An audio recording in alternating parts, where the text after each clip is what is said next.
look, it's lovely to you guys. And do don't let the sense of it being daunting get you down. Um, it is something of a challenge, but if you sort of stage it and a canto a day, it takes maybe, I don't know, 15 or 20 minutes. If you've got, I don't know if you've been talking about translations, but I often think the Mark Muser translation is good. It's in Penguin Classics. It's one of three Penguin Classic versions, so make sure you get the right one, Mark Muser, MUSA.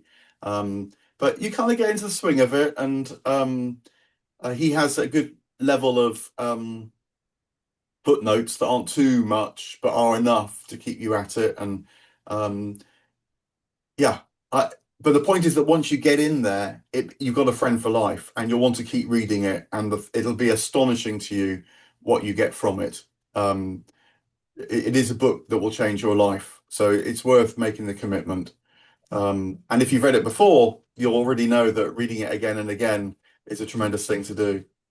Um, so what I'm going to do is show some slides because Dante's a very visual writer and he's been illustrated very widely. And that's another way actually of engaging with the text is by looking at the illustrators. So John, I guess I can so I need to have the share option. Are you allowed to share now? Yeah, that's good. Thank you. So share that. And then from the top. Okay, so I hope you can see that. So this is the very famous image. It's in Florence in the Cathedral of Dante. It's a Florence that he wouldn't have actually known. His dates are from the 13th century, and then he dies in 1321. And the Duomo with the famous dome, for example, didn't go up for at least another century afterwards. But nonetheless, he's Florence's one of Florence's most famous sons, although he actually ended up being buried in Ravenna for reasons we'll shortly come to. But here he is with his book and showing the three parts of the Divine Comedy. He called it the comedy. It's called the comedy because it has a good end, not because it has a laugh on every page. This is the older sense of comedy.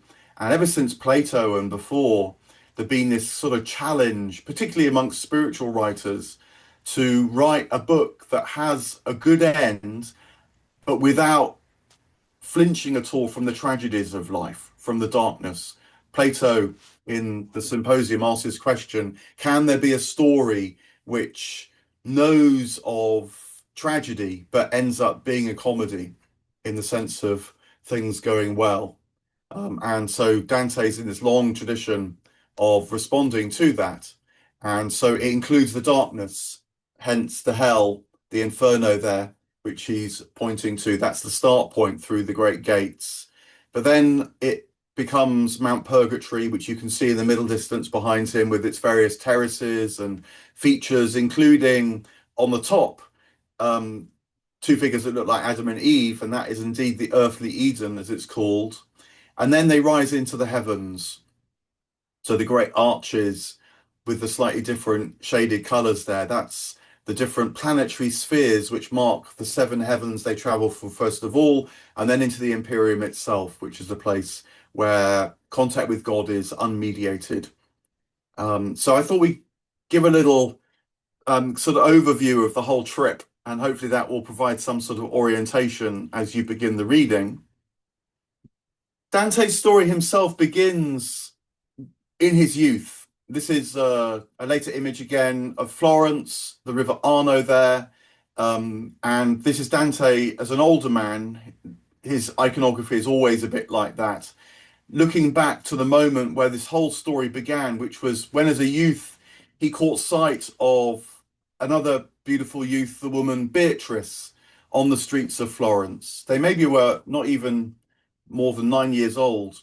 But this awoke for him this experience of love, and it became the defining experience of his life. They maybe didn't even speak. They maybe just saw each other on a handful of occasions. She dies, we know that, in her early 20s. They certainly didn't get married. But nonetheless, Dante remarks later that when he had this extraordinary experience, a kind of infatuation, really, even in that first moment, he knew that whilst seeing Beatrice was his awakening to love, that Beatrice wasn't going to be the satisfaction of his love. And not unrelated to the courtly traditions of the time, this late medieval period, he realized that love was going to take him somewhere if he could stand it. It was going to be the great challenge of his life as well. And the Divine Comedy is the extraordinary product of that, but comes later in his life because the other great event of his life, which happened in about 1307, 1308, was his exile. And Florence was part of the great civil wars that were raging up and down the Italian peninsula.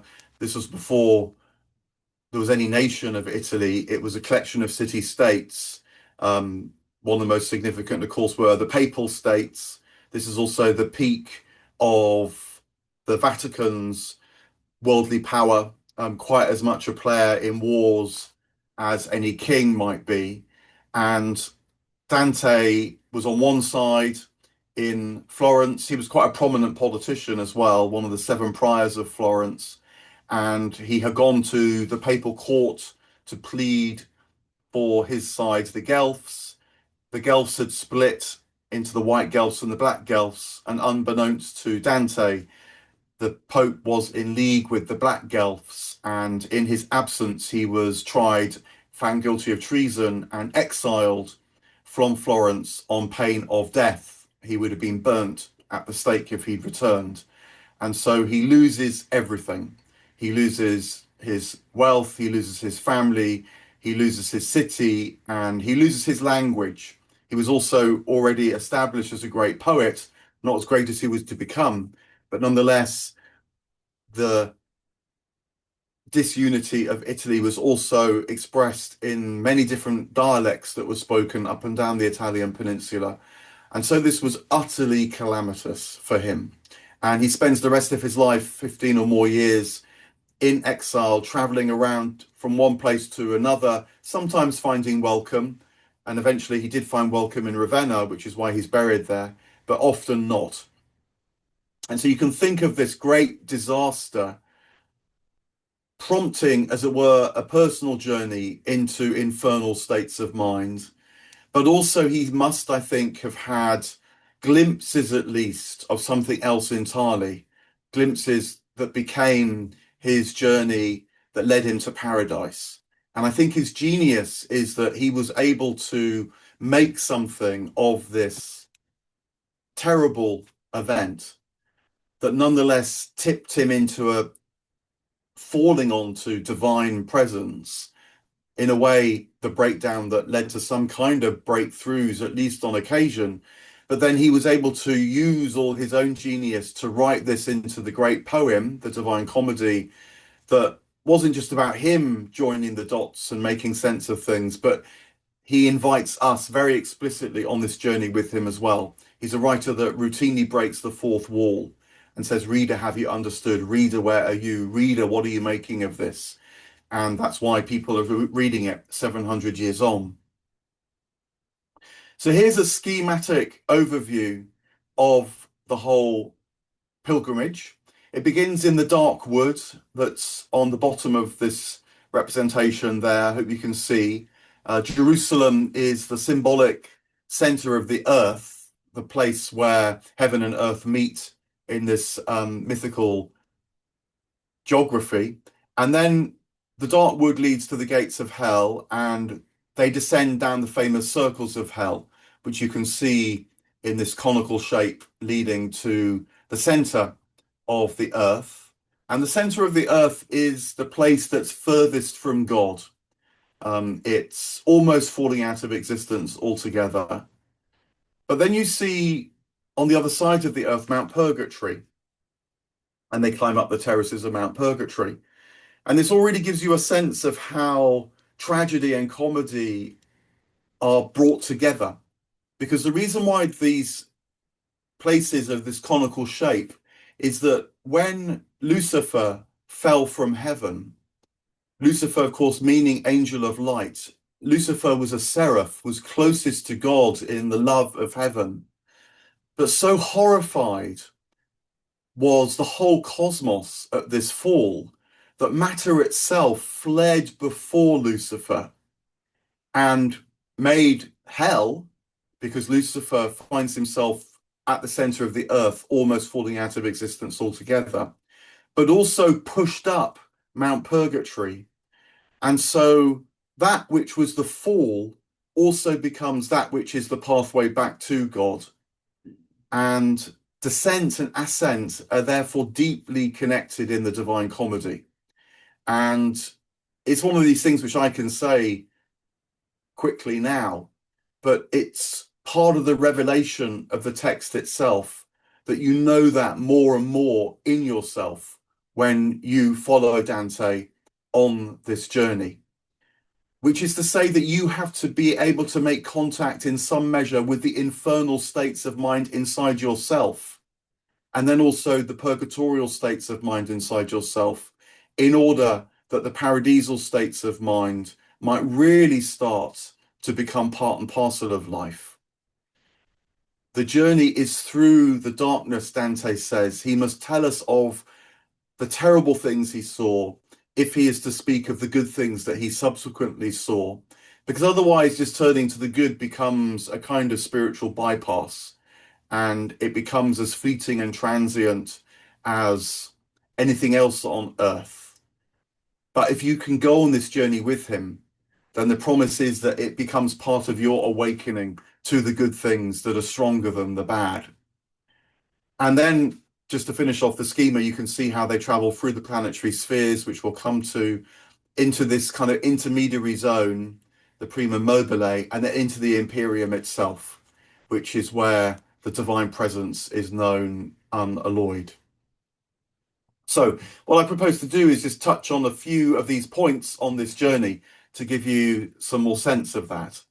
So Dante wakes up, as the opening line puts it, midway through the course of our life, and he says Nostra Vita, our life, to find himself in a dark wood. He sets it in the year 1300, and that is the midpoint of his life, as it turns out. He's about 35. And in a way, he thought things were going fairly well. They've gone horribly wrong now. But it's worse than that, because the next thing that greets Dante when he realizes that he's in this dark wood and has wandered from the path are these three beasts of a prancing leopard, a proud lion, and a hungry she-wolf. And on this day when the sun is rising, he's not just going to be able to return to his normal life, but the whole of his life is going to be called into question. I think these beasts, amongst anything else, represent the parts of himself that he felt were virtues, they thought were serving him quite well. And now everything is called into question. It seemed that they were vices too. But then very quickly, as you'll read, you'll discover that this other figure appears, that William Blake here depicts as a descending, Virgil. And Virgil will be Dante's guide through the hell and through the purgatory. And Virgil tells Dante that he's been sent from heaven. He's a good guy for Dante because Virgil's a poet too. Virgil has described a journey through the underworld in the Aeneid. But Virgil has been sent by Beatrice, who's now in the heavens, St. Lucy, the angel of the saint of light, and also the Virgin Mary herself. They've been looking down on Dante and seeing how very badly his life is going. And so now they want him to have the chance to really live, to really make sense of this earthly period. And Dante at first finds no comfort in that at all. It's very realistic, a lot of the Divine Comedy. It describes spiritual states very directly. You know, you can go to church every Sunday and be told every Sunday that the resurrection awaits, and all you really feel is the darkness. It makes no difference whatsoever. And Dante is very much like that, even as Virgil appears. But Virgil also tells him that he must travel through hell, through the gates, per me, as the gates of hell say, through me. Um, and so the great pilgrimage begins after discussions between Virgil and so on in the first canto or two. So let's look at what happens in hell. Here is Botticelli's great schematic representation of the great funnel of hell, this conical shape, which of course is saying that the deeper infernal states of mind seize you, the more trapped and tight life feels, the less room there is for maneuver. Not only do you descend to existence almost falling out altogether, but freedom decreases as well as you travel through hell. It begins in an antechamber to hell where people live who they don't even know what life's about. They're just kind of unthinkingly following actually a figure who's wielding a great banner. They're just the masses, the crowds that have never really thought for themselves. Then they come into the limbo area of hell. And one of the things which I really stress to do is not think, oh, this is limbo. I've read about that. Dante's just giving me a graphic representation of it. Dante's always saying, yes, you think you've got something of this journey in your mind, but he's always revising what you think you've understood as well. He's always saying to you, keep thinking, keep following. What's really going on here? Don't just say, I've been taught that, that's what I'm seeing now. Reality always reveals more than you expect. And that's very much part of staying on this journey. They travel through the first circles of hell, and then they come to another great transition period. It's called the Walls of Dis, Dis being another name for Lucifer.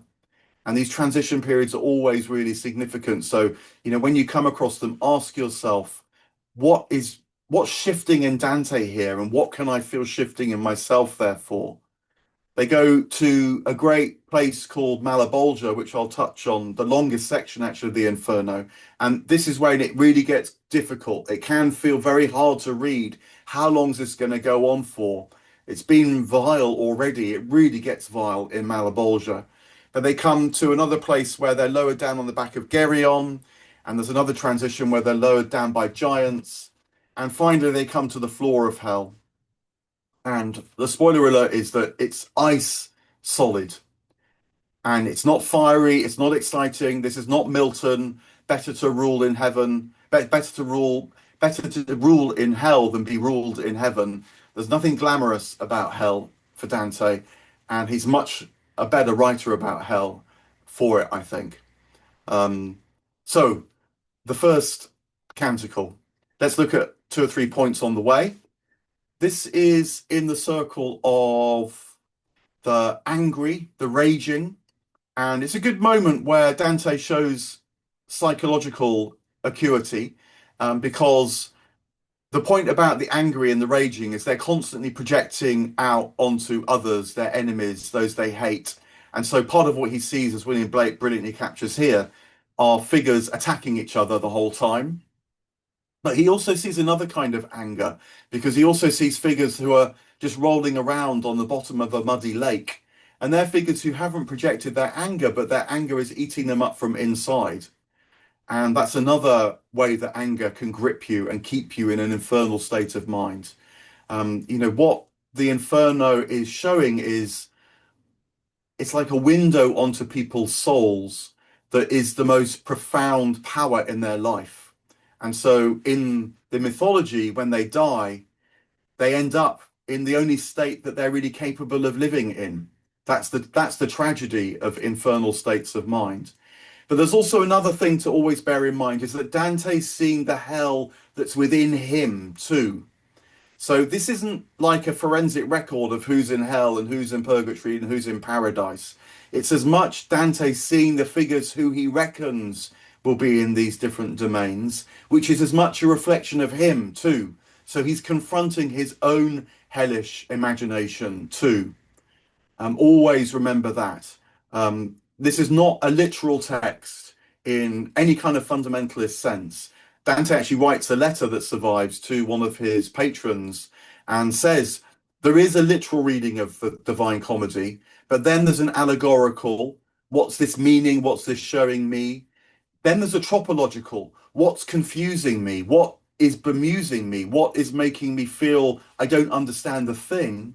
And that's as important a state to the fourth level, which is the anagogic, the divine point of view, where everything can be seen, darkness as well as light. And that is the promise, really, of going through these different stages. Never stay with the literal. You won't get it at all. And if anyone ever tells you something like Dante just condemns people to hell and it's horrible, refuse that point of view. There's something much, much richer, much, much more engaging and transformative going on. It's not just about individuals, it's also about civilization. And at another point in the Inferno, Virgil tells Dante about this figure, who's the old man of Crete. And the story is that underneath the great mountain on the island of Crete, in the middle of the Mediterranean, is this figure. And he's standing and he's looking towards the Italian peninsula.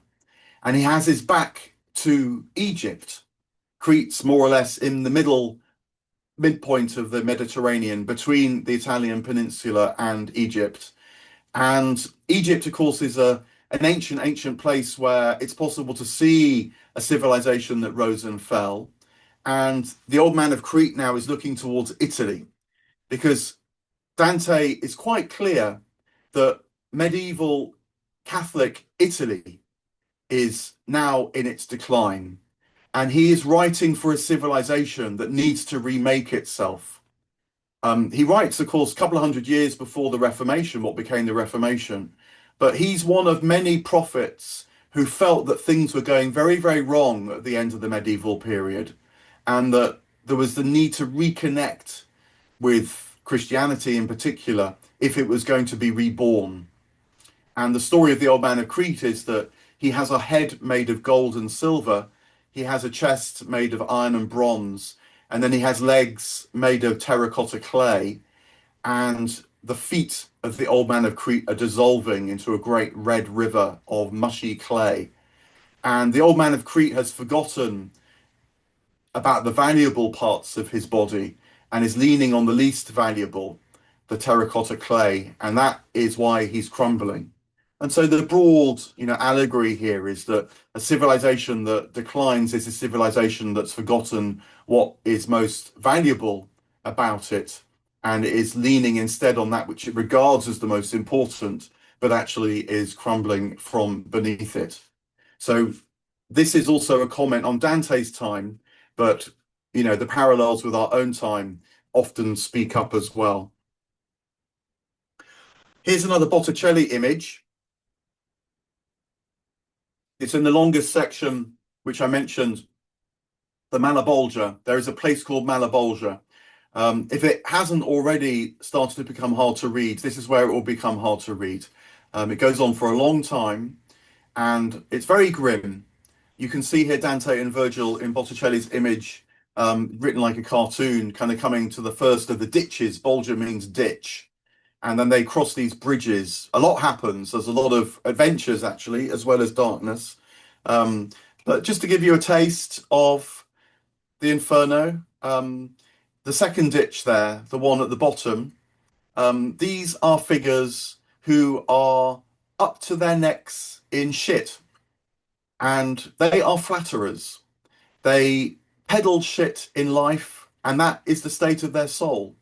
And so they're now wrestling with shit all around them. And I hope you won't be too offended at lunchtime me using that four-letter word, but it's a bit of a warning. If you do read this book properly, it gets pretty grim. Another quite common theme in the Inferno is Dante encountering church officials. He has a huge debate, argument going on with the institutional church.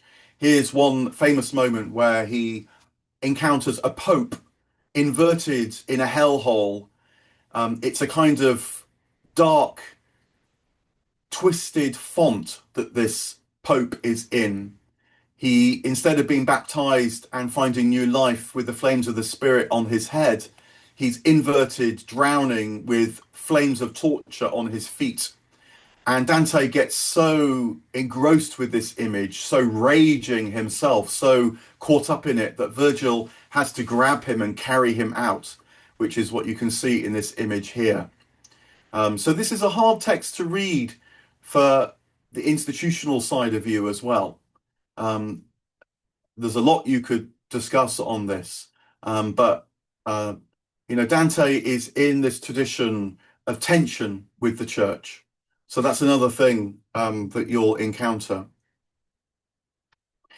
Now we're nearly at the floor of hell. This is an image showing figures frozen in this state, almost disappearing in their darkness altogether. And it shows Dante pulling the hair of a figure that they pass. You'll come to this moment. And it's another moment where Dante himself almost is lost to what's going on around them. Some parts of hell he seems to be able to navigate really quite well. It's like that's not his darkness. He can see it and navigate it. Other parts, it almost engrosses him completely. And then his guide becomes really important. And then they come to the floor of hell where Lucifer is. And this is the fallen angel, and his wings are beating just out of mindless habit. A cold, icy blast comes across the floor of hell to Dante and Virgil, who you can see on that great, they're tiny figures on that kind of outcrop of rock there. You see figures frozen on the floor. And what's so remarkable, though, about this moment is that Virgil doesn't say to Dante, okay, you've seen the worst. Now we can turn around and thank God it'll all be much better from here on. They have to clamber right onto the body of Lucifer. They have to keep going. You always keep going, Dante's telling us. Again, this is a Botticelli image, the great flanks of Lucifer there. And I hope you can just about see their clambering onto them. And in the mythology, they pass through the center of the earth. And so keeping going actually is for things to be reversed. That's the way things change. Not by thinking, thank you very much, I'm going to turn around, but keeping going. There's a deep, deep spiritual truth and psychological truth in that, in fact. And the Inferno ends, and all the canticles end with the word stars. And Dante says, at last we were able to see again the beautiful things of the heavens and the stars. And they find themselves at the foot of Mount Purgatory. So this is the second part. So here's another schematic representation of that. The first levels are souls who have died, but don't really know what's going on. They're kind of wandering around either in states of panic or states of indolence. And that's the first section of Mount Purgatory. But then they come to a transition point. There's a great gate with an angel, and they enter the terraces of Mount Purgatory. Again, the kind of Purgatory 101, these are the 7 deadly sins. But immediately you start to realize there's a whole lot more going on here. And I think, roughly speaking, purgation is not about getting rid of the bad bits of yourself. Rather, it's about understanding your ignorance. So you're being purged of your lack of awareness. And as that happens, you become more and more fully yourself. Because to enter paradise, you must be fully yourself. And that is really what purgation is about. It's why it takes so long. If it was just chopping bits off, then that could be done, almost in an instant, presumably. But understanding how that which is dark and that which is light is deeply woven right through your heart, that is the great work of purgatory. And there's plenty of suffering in purgatory, but there's always light as well. There's always hope. And that transforms the suffering because it gives it meaning and direction and purpose. The first person they meet on Mount Purgatory is the figure of Cato, Cato the Stoic. And this is another thing in which Dante's making you think and work, because you get struck by how, although this is a Christian text, there's plenty of people who aren't Christians on Mount Purgatory, and then also in paradise as well. And Dante's reworking this old theology that you can only be saved if you know Christ. But he's not just saying everyone's saved, hurrah, thanks for that. He is also saying, but there's real meaning that was brought by Christ. There's real darkness on earth. So how can we hold all these things together and still know that this is a comedy? Still know that anything made by God can only really end up in one place, which is returned to God. And so that is a very big question to keep asking yourself as well. Do you see that? Do you even buy that universalism? Dante scholars will debate it. This is my view that I've come to, but it's a really good question to ask, because if you can give a full answer to it, then more of the divine love and light and so on will be known to you as a result. Souls arrive. Here's an image of souls arriving on a great boat powered by angels. If you're interested in angels, Dante is a great explorer of the notion of angels, angelic presences. And there's also days and nights on Mount Purgatory. In hell, there's just been a sort of state of gloom, and there's no real sense of time passing. Figures are either obsessed with the past and what happened, or terrified of the future. There's no present moment, you might say, in hell, and that's one of the reasons why things don't change, because things only change in the present moment. But on Mount Purgatory, there is a present moment, and Dante therefore has experiences of day and night, including dreams in the night. And this is a representation of the first night. On the left there, you can see an image of Zeus in the form of an eagle snatching the beautiful youth Ganymede. And Zeus wanted the beautiful youth Ganymede to be his cupbearer by his throne on Mount Olympus. And so this is an image of rape and abduction, and Dante dreams it. And he's very distressed by this when he dreams it, because it's obviously come from his psyche. Although it's a well-known story, he was obviously inhabiting it in his dream. But what Virgil tells him when he wakes up is that actually something else was going on, that St. Lucy had appeared, as you can see on the image on the right, and she had carried him while he slept a little further up the mountain. And so this is a way of bringing in other aspects of our lives. What do our dreams mean? Dante's getting us to ask. What is lifting and carrying us around and about? These are all facets to revisit when you're reading the Divine Comedy. They come to this great gate that I mentioned, guarded by an angel, and various things happen which you'll encounter. But this is where the work of Purgatory really starts, and they enter the terraces of Mount Purgatory. Here's an ancient medieval manuscript with these lovely illustrations. Dante's work was copied right from the earliest days and illustrated right from the earliest days. And here they're with the figures who are wrestling with their pride, and they are carrying great rocks on their backs that's weighing them down. And the point about pride is that it makes you bend down as a kind of antidote to it. But pride is a very complex business. On the one hand, it can be vainglory, and that cuts you off from everything else. But it's also dignity is woven into pride, and you need dignity to know yourself and therefore to know the divine within you. And so that's one of the ways in which Purgatory becomes a much more interesting place than just, as it were, serving time. They go through various phases, angels appear and help them on their way. And they eventually come to the final terrace, which is the terrace where lust and love are teased apart.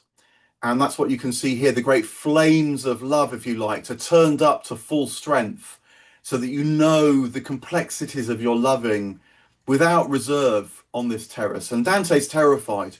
Remember, this whole thing had started with a kind of infatuation of his youth. And so love had always been this tremendous but very turbulent dynamic in his life. And now he's going to have to be exposed to it without reserve. That's part of the journey at this moment.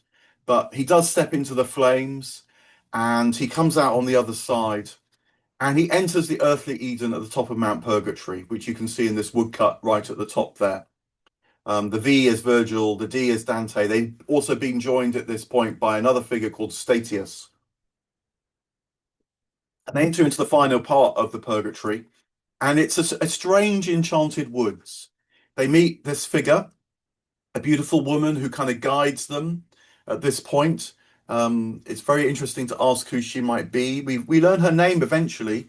She's called Matilda, but she leads Dante to the great encounter with Beatrice. This is the moment where Beatrice appears, and she appears in a great pageant. All sorts of things are described, various processions, streamers and banners in the air, angels, of course. And as the angels start singing, "Blessed is she who comes in the name of the Lord," Beatrice appears on this great chariot that is pulled by a griffin. Griffin having the eagle's head and the lion's body. The eagle is said to be the creature that can see most fully into the divine light. It climbs into the high heavens and sees over horizons. But the griffin is also the body of the lion that's firmly fixed to the earth. And so the griffin is an image of the heavenly and the earthly joining, the infinite and the finite, the eternal and the temporal, which of course is the heart of the incarnation. And you might think it would be a wonderful moment for Dante to be met by Beatrice, but it's an absolutely terrible moment. And again, Dante's always surprising you. So stay with those surprises. Keep asking why? What's going on here? Why would his beloved chastise him for quite a long time in the poem, a canto and a half? Um, my sense is that Dante needs now to know that you only journey in paradise when you're with others, but you're also fully with yourself. And that's a great shift in loving. It's a move from possessing to being with. So you both play your part fully and are with others fully, therefore, as a result. Um, I don't know if those thoughts even make any sense, just put like that. But this moment when Beatrice appears as another extraordinary moment. It's also a civilizational moment that the chariot changes and it ends up being ridden by this whore of Babylon and a great giant. And Dante is told that whatever he sees, he must write down, even if he doesn't understand it, because these are important messages for this declining civilization back on Earth. And this is where Dante really starts to communicate that this Divine Comedy was itself received from the highest heavens. It is a work of inspiration. It's not just, as it were, his personal, rather elaborate journaling about his own life. He's presenting it as an inspired text, which again is a tremendous thing to ponder. They come to the last moments of the Mount Purgatory, where Dante drinks from a river called the Eunoe, and he says, "At last I was ready for the heavens and the stars." And so Mount Purgatory ends, and he begins the paradise. So just a quick recap. We're now about to enter the sphere of the moon, and then Mercury, Venus, the Sun, Mars, Jupiter, Saturn, and then into the fixed stars and the Primum Mobile, and then finally the Imperium. And it's the Potomac universe, but it's a spiritual universe. Although they rise at first, Dante very quickly becomes clear that they're really entering more and more into the heart of things. They're journeying towards the center, not just rising up. And I think these different planets capture different facets of the light that ultimately will be the one light of God. So the moon has a certain quality of light, Mercury does, Venus has, the sun does. And he must become more and more capable of these different qualities of light in order to be able to tolerate the divine light. And so know both of the truth of God, but also the truth of himself. And so that's a lot of what the Purgatory is about. Here's one of Botticelli's beautiful images. And the thing that he captures so well is Beatrice's relationship with Dante. He looks into her eyes, he loves her smile, he listens to her conversation, he hears the music. She's constantly guiding him more and more deeply into things. She's the perfect teacher because she sees what's going on for him in that moment and what he needs just to be led that little bit further into these tremendous things. And it's a difficult journey. Dante says the paradise is the most difficult part, because it demands everything from us. And he will say to you, you as the reader, you'll read it. If you haven't understood, then maybe pause and read again. Don't just plow on. You don't want to get lost on this vast ocean, he says, because to be lost in heaven is, in its own way, quite as confusing as to be lost in hell. So this is the great invitation and challenge, and it's why it becomes a book for life, because it constantly feeds and sustains you and invites you into more and more insight and awareness. Lots of things happen, so just to touch on one or two things. Here's an image that shows a lot of what happens in the heaven of the moon.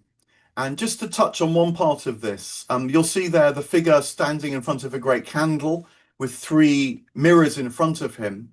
And I think one of the things that Dante has to learn in the heaven of the moon is that it's often by following the subtler lights that you grow.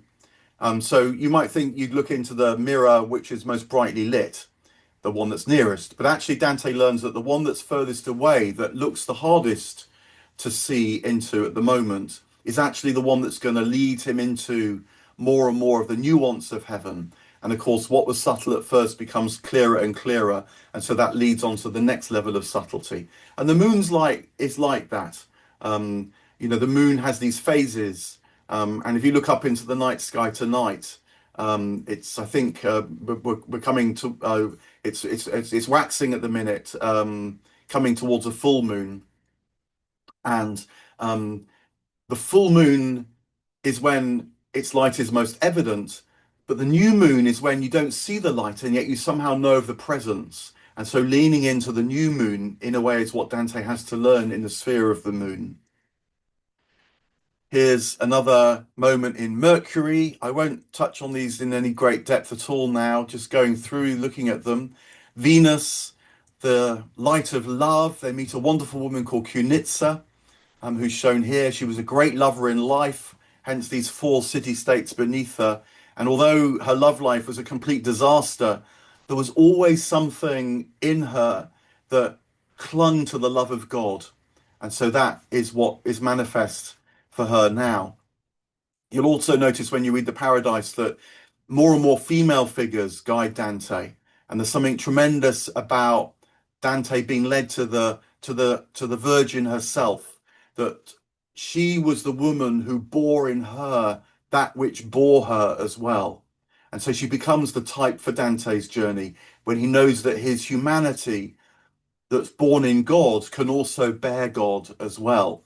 The mystery of the incarnation. They come to the heaven of Jupiter eventually, jumping on. And I wanted to show you this because this, for me, is another really key moment where Dante looks into the eagle eyes that are part of the eagle of Jupiter, and he sees as many pagans as there are Jews, as there are Christians in this moment. And it's the moment where Dante finally realizes how it can be that Christianity is taken completely seriously, darkness is and evil is taken completely seriously, and yet somehow light and love wins out. He talks about how mercy will storm even the castles of justice that insist that certain people be locked up. Mercy will win out in the end, he says, not because what has gone wrong is overlooked, but precisely because it's been seen clearly. They come to other heavens, and this is the greatest living illustrator of the Divine Comedy, Monica Beisner. She lives here in London. She does these wonderful, wonderful images. They come to Saturn, another great transitional moment, where they finally enter into the fixed stars. First of all, here's Dante. He enters the fixed stars in Gemini, his birth sign, his constellation, if you like. But I think it's also Gemini because Gemini is the twins, and he's finally getting this double vision, and that which is immediate, but that which is deeper than the immediate. And so he's ready now to enter the Imperium. He enters the Primum Mobile, and here a lot happens again. This is a wonderful moment where he's met Peter, James, and John, and he has to sing about faith, hope, and love. And now he's capable of celebrating these things in a way that amplifies the way that they're already celebrated around him. This is part of the joy of participating in the paradisal state of mind, that you can speak in a way that reflects back and participates fully in the tremendous things of these places. And the angels sing, and the souls light all the more brightly. And Peter and James and John welcome Dante here with Beatrice too shown into these wonderful regions. He meets Adam. He meets Adam in his aboriginal state before the division into Adam and Eve. A very fascinating part of the paradise is where Dante redresses questions like what happened in Eden, what went so wrong. I won't tell you because it's very remarkable what he says, but tremendous things to look forward to. And then finally, Dante starts to become capable of seeing the divine himself. At first, he just notices an infinitesimally small point of light, but he realizes that from that, the infinity of all things is coming. And so he starts to become capable of knowing God fully himself.